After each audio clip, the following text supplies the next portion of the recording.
Ima li opasnosti po zdravlje ljudi? Ono što se sada zna, nema opasnosti po zdravlje i život ljudi. Unutar ovih cisterni, 3 cisterne koje su iskliznule. Nije voz iskliznuo iz šina, već je pruga popustila pod teretom voza. Koje se nalaze ovde na jednom od koloseka blizu Subotičke železničke stanice, negde kilometar od Subotičke železničke stanice, su te 3 cisterne koje su iskliznule iz šina. Nije voz iskliznuo iz šina, već je pruga popustila pod teretom voza.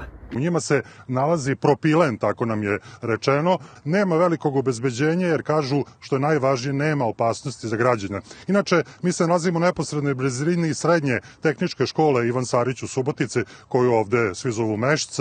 Ovde se nastava odvija potpuno nesmetano i sve je prijavljeno naravno železnicama koje će sada razmotriti kako će se cisterne vratiti u kolosek. Kažu da pruga nije oštećena. Opasnosti nema. Ponavljam to zbog svih građana Subotice i oni koji prolaze ovuda. Toliko za sada.